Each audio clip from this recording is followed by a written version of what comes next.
নমস্কার, আপনাদের সঙ্গে আমি দীপায়ন। শনিবারের শিহরণ অর্থাৎ কায়াহীনের কাহিনীর নাম পরিবর্তিত হয়ে এই সপ্তাহ থেকে শনিবারের শিহরণ রাখা হয়েছে। তো বাকশ্রুতি ইউটিউব চ্যানেলের শনিবারের শিহরণে আপনাদের প্রত্যেককে অভিনন্দন জানাচ্ছি।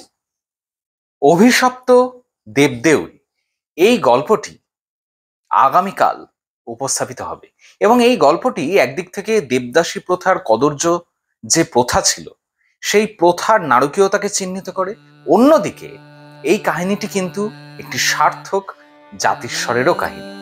সুতরাং কাহিনীটি শুরু হচ্ছে যে আর্ট কলেজের তিনজন ছাত্রী এবং ছাত্র সৌম্য, দেবিকা এবং রীতা তারা একটা এক্সকারশনে যাচ্ছে মহীশূরে, এবং মহীশূরেই শোনা যাচ্ছে যে একটি নটরাজের মন্দির আছে।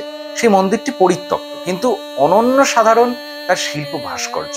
সুতরাং সেই শিল্প ভাস্কর্যকে প্রদর্শন করার জন্যই এই আর্ট কলেজের একদম ফাইনাল ইয়ারের ছাত্রছাত্রীরা সেখানে গমন করছে, এবং সেখানে গিয়ে দেবিকার এক অসাধারণ অনুভব সৃষ্টি হচ্ছে। দেবিকার মনে হচ্ছে যে এখানে তিনি বারংবার এসেছেন এবং প্রত্যেকটি দেউল, প্রত্যেকটি মূর্তি, প্রত্যেকটি আনাচ কানাচ তার একেবারে নখদল।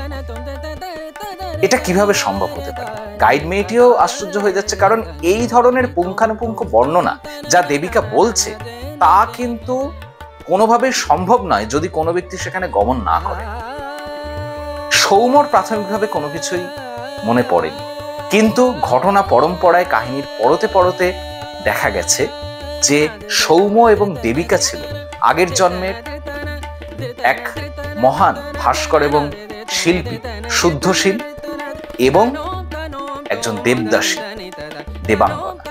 অর্থাৎ দেবাঙ্গনাই জন্মান্তরে দেবিকা এবং শুদ্ধশীলী জন্মান্তরে সৌম্য।